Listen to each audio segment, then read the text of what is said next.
That's exactly right. And realize that, our projection is 40% of jobs would require a bachelor's degree. That means 60% will not. So that's still, if you won an election 60 to 40, you'd call that a landslide. So 60% of jobs not requiring a bachelor's degree means that there's still a tremendous amount of demand out there for people with less than a bachelor's degree. And then within that demand, there's a huge spectrum from, the lowest paid minimum wage jobs that probably are always going to be minimum wage jobs, and then much more highly skilled jobs like the journeyman electrician that you're talking about. And so as far as the investment by state, because your ending says we need more funding, and I agree we need to take care of the income inequality within the state, but I'm wondering I don't believe the pathway, and I think you just said it, because the pathway is only 40% of the people are going, let's say, into UC, CSUs. That means 60% of the people are going somewhere else. That's right. And so what, in your studies, what the investment are we doing or partnering with things like NICA or down in my district with the pharmaceuticals, for training, because they're also paying pretty substantial for just certificates and the ability to go into pharmacies and pharmaceutical development, or in agriculture. It's not everybody out there working with their hands. There's a lot of technology there. Yeah. So what investment are we as a state doing in those areas for the 60% of the people? So we have some other work going on at PPIC where we're looking at certificates in the community colleges. Again, this is where we have the data. And identifying high-value certificates. Some other people have done some of that work, for example, out of UC Davis. And some of these certificate programs offer very high-value rewards, and I think the state should be looking at those and be investing in them and thinking about how to maximize its investment in higher education generally, and that should be a part of the discussion. But to be clear, the big deficit we're facing is not necessarily in those programs. They're important, but the big deficit we're facing is with respect to bachelor's degrees. And that is, I think, when you look at the history of California and the United States, one of, and in fact, it is the key determinant of economic well-being. I do not disagree that identifying high-value vocational programs is very important. But I think we're actually doing a better job there than we are in satisfying the future demand for highly educated workers with at least a bachelor's degree. Which goes to your slide 7. As far as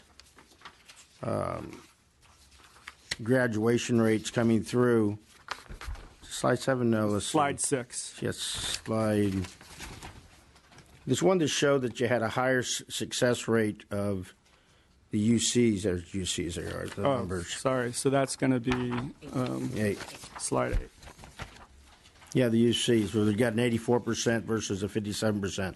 Now, UC students, I would assume, generally students getting accepted into UC over a CSU have higher grade point averages in high school and a greater SAT, so probably better prepared, so thereby better prepared means better success. Yeah, so UC should be higher, and they are higher. Yeah, okay. No doubt. Now, this is not to say that the CSUs do a worse job than UCs. CSUs have students who are not as college ready on average as UC. So good K through 12 ensures good success in CSUs and higher ed. Yeah, and certainly, there have been a lot of reforms in K-12 with the Common Core and new efforts to make sure students are college or career ready when they graduate.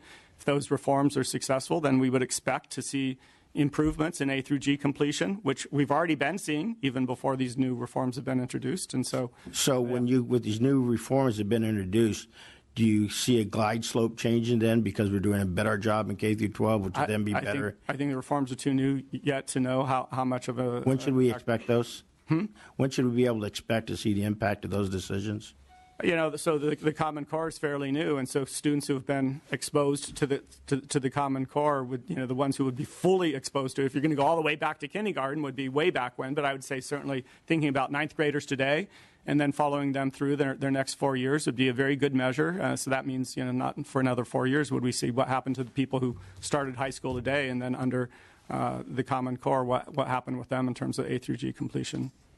And there's the last, you see a value also in the early child education as far as kids being prepared for 1 through 3 going to school? Of course. So look, I think that the issue here is where you put scarce dollars. And I'm not arguing that higher education is the only place to put them. And we have some other work we've done looking at higher ed finance that shows that if you look at our system in California, UC and CSU, more than the community colleges, have taken it on the chin with respect to higher education funding from the state. They've responded by increasing tuition and fees, which no one likes.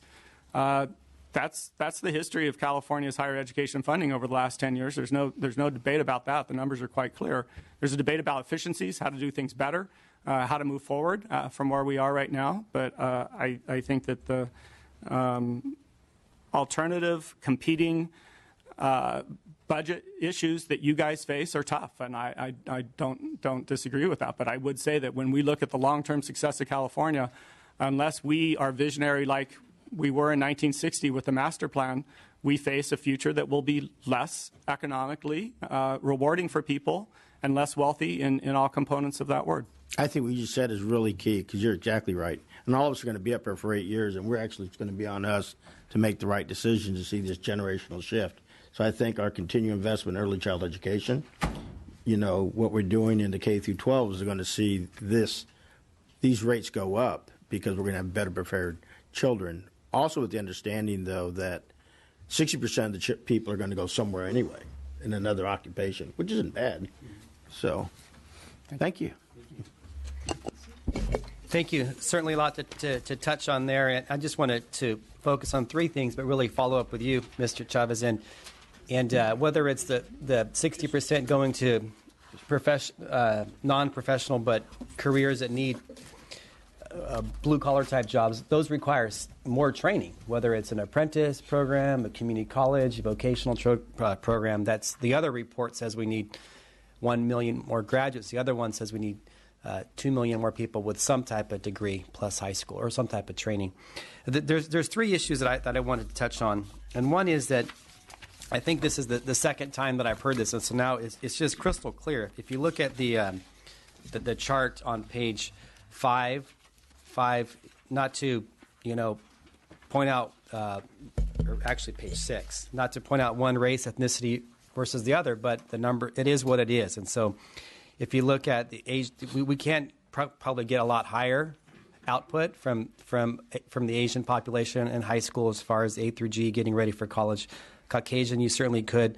But if you look at where we really need to make the difference is in Latino and African American. So that leads to the issues like investing in early child education, where we have 40,000 4-year-olds that go to kindergarten every year without preschool, and they start behind, they stay behind, and the majority of those kids are brown and black. And so that's a topic for yesterday and next week. But it really just drives home the point that none of this really works unless you really dig. This is kind of the growth market, essentially. So if we don't really hammer on in this entity, it really is very difficult to get the results that we want to get to.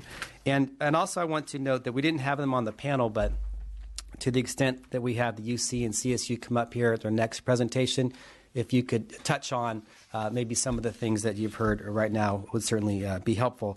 But I wanted to mention, go back to what Mr. Medina had spoken to, and certainly the master plan is our sacred plan, and we focus on it. We really have high regard for it, and frankly, we haven't always been fully funding it. We've had some rough years, but I think the premise is that 50 years ago we wanted this amount of the population to get a UC and CSU degree, but that was when 50 years ago, the jobs didn't all require higher education. And so now I think it is important to take a second look whether or not we change the master plan or just fund enrollment growth potentially higher than that. So I guess that begs the question, what some would say is if you increase the eligibility, and I know we're going to have a report coming out this year as far as the eligibility, the report that we do every few years. Does this water down the pool? Does this mean we're going to be accepting students to UC and CSU that aren't qualified or aren't prepared to do well? And I would think not, because if you look at how many people that apply to UC every year anyway, we only actually enroll about a third of them, from what I understand, at the minimum. And so maybe you can highlight that. Sure. So also just on your first point, in 1960, when the master plan was developed, 11% of workers had a bachelor's degree or higher, 11%, even though the master plan allowed for the top 1/8 of high school graduates to go to UC and the top 1/3 to CSU. So those were very ambitious and progressive targets in terms of, and by progressive I don't mean in a political sense, I mean in a number sense, much higher than what was being experienced in the labor market. And today, that top 1/8 and top 1/3 is actually regressive. It's lower than what we need in our economy, and it's holding us back, I think. So that's the first point. The second one is, what happens if you increase the share of students that are eligible for UC and CSU? So first of all, I suggest phasing this in over time, so it's not overnight. I think if you did do it overnight, yes, you'd be pulling in students who are less qualified for college.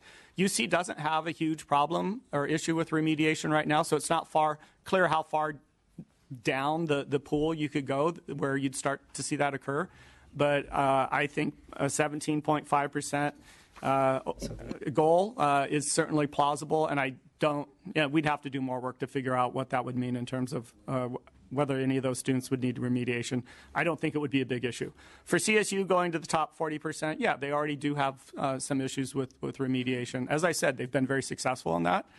So that is a challenge. And that goes back then to Assemblymember Chavez's point that this can't just be, and my final comments, this can't be an isolated effort. It has to be concerted, consistent across systems, and not just across higher education systems, but K-12 with higher education. And I think that California, we're often criticized in our state, and when I go and talk and meet with people from other places, we're often criticized for not having higher education goals as a state that have been updated. We're criticized for not having a long-term student longitudinal database, and I'm very concerned about both those things, honestly. But at the same time, there's a lot of progress and there's a lot of things happening, and we do see, again, improvements in A through G completion. We see students being more prepared. There's other measures I could look at. If you look at advanced placement exams and successful advanced placement exams, students who pass those exams, the share of California high school graduates who take those exams and pass them has been going up.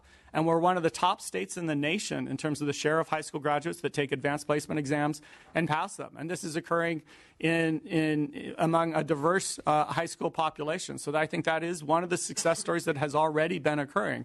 It's not occurring for enough students, and there are too many students who still drop out. So certainly those are issues. But there is progress, and there are some hopeful signs that make me think that these goals are certainly challenging, but achievable, or certainly worth trying to achieve.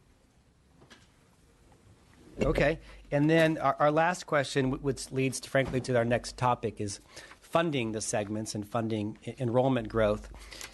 And if you look at page 5, you kind of lay the factors as far as how we would get there to the 1 million degree increase. And so you focus on eligibility enrollment growth, which is the first time eligibility and transfers, and then, of course, increases to the graduation rate. So if you look at UC, I guess combined the eligibility plus increase in freshmen, it's about 180,000 new students, right? So this is actually 180,000 bachelor's degrees would be correct. produced by these new eligibility and transfer goals, but unfortunately, not every student graduates. Yeah. So enrollment would be higher than that. It'd probably be about 10% higher if we get to 90% of these students actually being able to So that's graduate. about 200,000 new students. And if Around that, yeah. If you look at the CSU, the eligibility plus the transfer is about 245,000, so maybe 30% higher than that. So if you, maybe you put that at so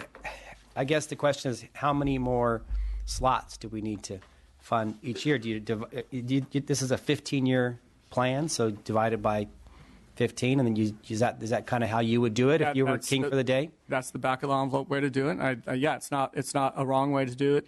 Again, we have these things phased in over time, so I could get back to you on exactly what the enrollment numbers would be, rather than just the bachelor's degree produced, because we phase them in over time. The numbers are smaller at the start of the period, and then they grow once you've got these new targets fully phased in. But yeah, on average, that's that's where we would be. Sure. And I guess if the longer you wait, the harder it is, right? That's it's right. like saving for college. You got to do a little bit each year, Yeah. and that's a daunting task for us. So you look at the last 3 years in California's budget; it's been banner years. I told this to Ms. Irwin yesterday. Look, 3 years combined of revenue we've had year over year over year, and we're doing okay. But look how far we need to go, right? So that just kind of puts a little bit of a darkening picture on the challenge that we have in front of us. And so, getting an understanding as far as where we need to go and starting that now is the task ahead of us. And I would say, I mean, it isn't all just incumbent on the state. Certainly, the state, I think, would have to improve its commitment and funding to the systems. But it is the case that there are students who come from families that can pay more tuition, and I know this is a very hot political topic, but we have gone to a system that provides a lot of grant aid, institutional grant aid, Cal grant aid, that protects low and middle income students. The middle class scholarship program is, part of that equation, sometimes not always, so we'll see where that goes. But at the end of the day, public colleges are still far, far cheaper than private colleges, and I think you could make the case that some of the increased funding could come from increased tuition as well, as long as we're making sure that we hold low and middle income students harmless from those increases. It is another source of funds, to be clear. And I know it's not popular, but it is a source. Okay. Mr. Chair? Yes, Mr. Medina. Yeah, I don't want to pass up the opportunity that I'm sitting here in subcommittee to say what I want to say, and that is that I think it's a mistake. I think it's a mistake to look at higher education funding, realizing that it competes with many other needs of the state. But I think it's a mistake to look at higher education funding as either we invest in early childhood education or we invest in higher education, or that it's a mistake to think either we invest in higher education or we invest in technical education. We need all of them. We need all of them. And the first question that I pose to you is, what is the result? What will happen if we don't? So I just want to leave that with the committee, with the what you provided, that state funding has certainly declined, and if we're going to see the improvement that we want to see, it will require more state funding. Mm-hmm. Okay. Do you have a question? No. Okay. Jackie? Yeah, Ms. Irwin. I'm sorry, I did walk in a little bit late. You have the number of degrees short at 1 million, but this is sort of based on one study, right? Have there been other studies that have collaborated that we have that large a need for additional bachelor's Yeah, it's a degrees? good question. So California Competes has done another study where they have a 2.3 million shortage, which includes sub-baccalaureate credentials as well as bachelor's degrees. So that's in the same ballpark once you back out the 1.1 million we have for bachelor's degrees, and that for them would be 1.2 million for sub-baccalaureate.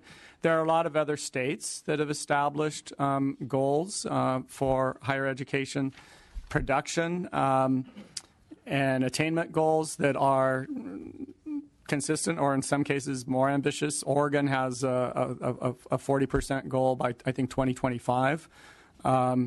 It's not necessarily based on good economic studies, honestly.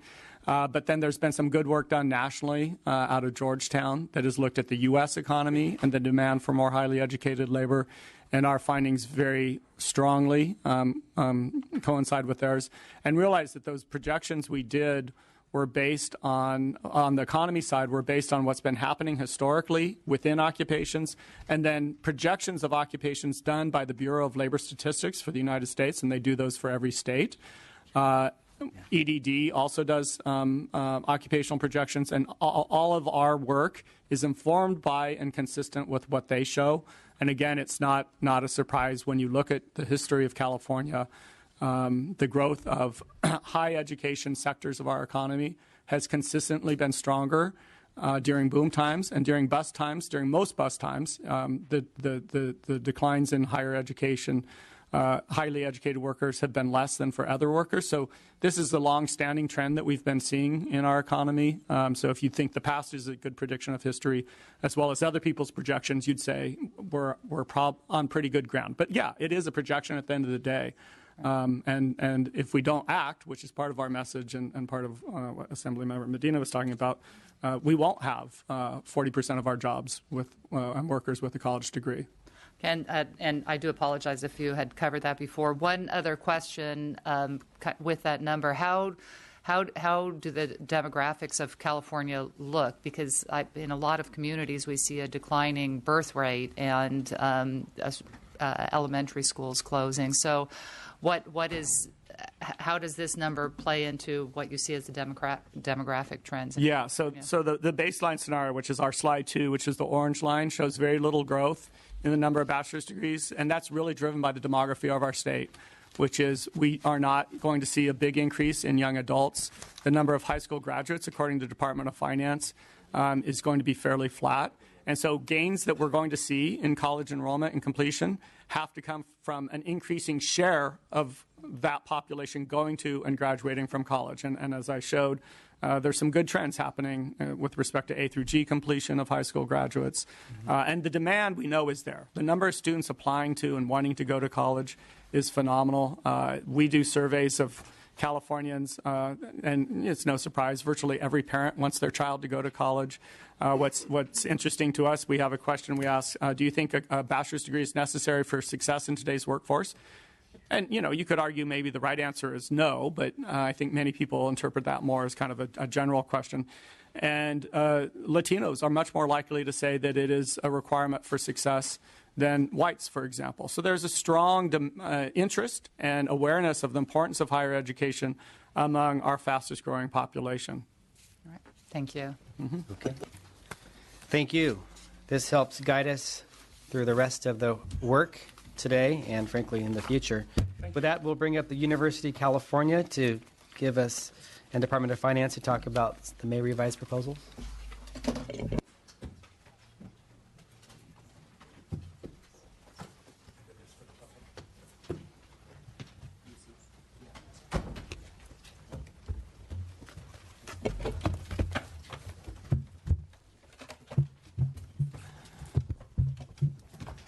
We just have one. Okay, so today for UC, we have one issue to discuss, and that's the governor's May revise proposal. But before we do that, I just want to note that the University of California, Mr. Flaherty, wanted to have some time to comment on the enrollment proposal that we put forth last week, and so we'll allow you to do that. But maybe first, while we're on the topic, Mr. Flaherty, if you could potentially comment on what you just heard from the first panel on the desire to increase degrees in California and the PIPIC study. I think the committee members would be interested in the university's insight. Great. Thank you. Thank you very much, Chairman and members of the committee. I apologize for my voice. I'm struggling with a little bit of allergies. Take your time.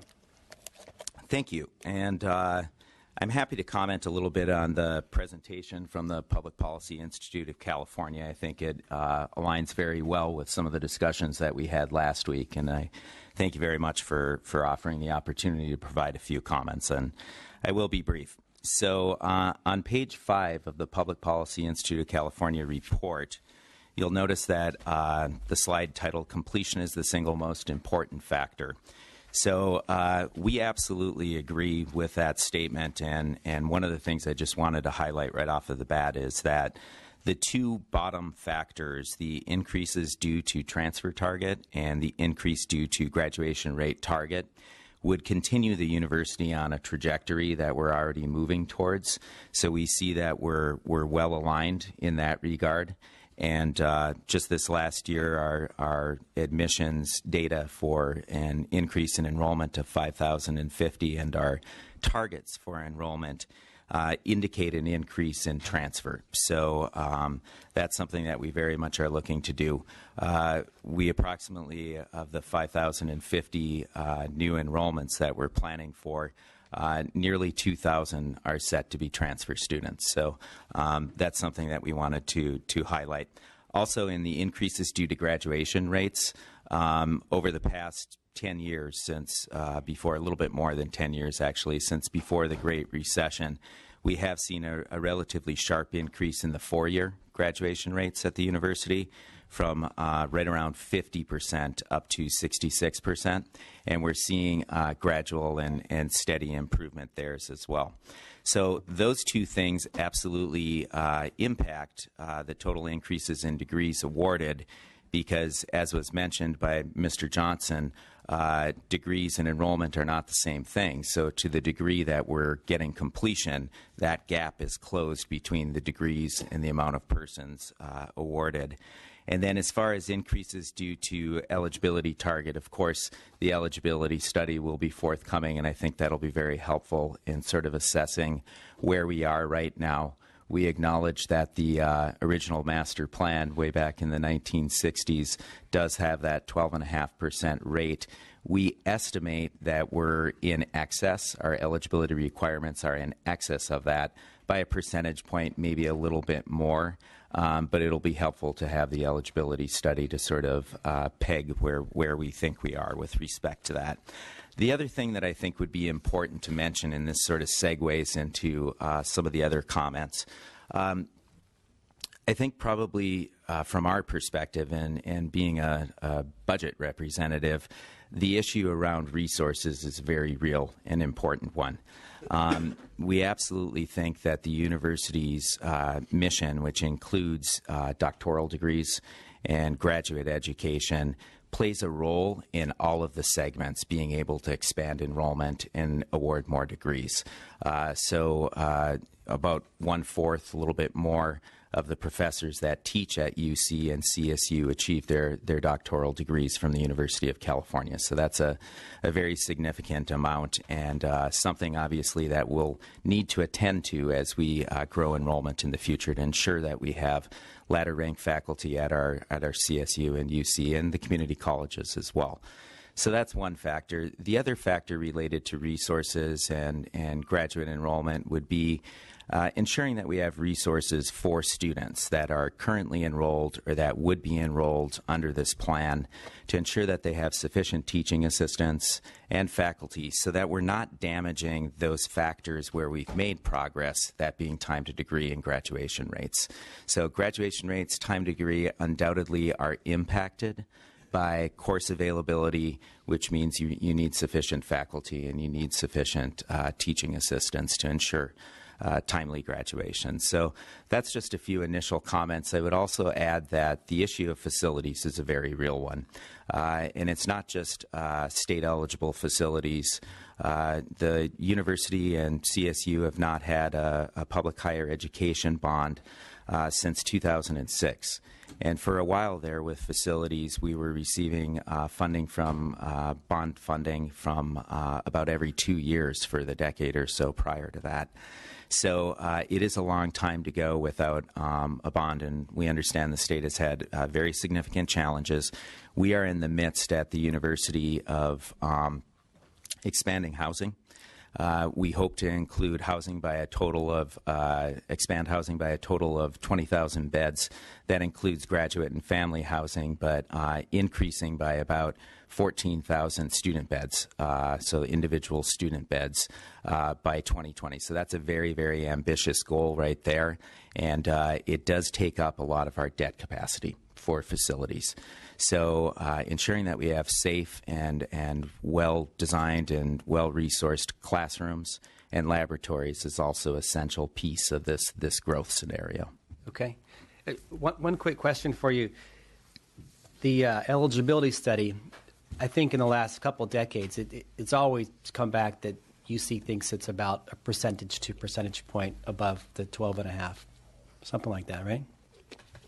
To be honest with you, I'm not sure what the past position from UC has been on the eligibility study, but I believe the folks that I've spoken with at the Office of the President have indicated that their estimate would be that we're about 1%, a little bit more over at this point. Assuming that that's the case, what do you think that the gut reaction, if you did And if you think it's at 13.5 or maybe 14.5%, if you go to the 17.5, which they suggest that we do, what do you think that would do to the entering class as far as their ability to be able to succeed and fit in and do well at the university?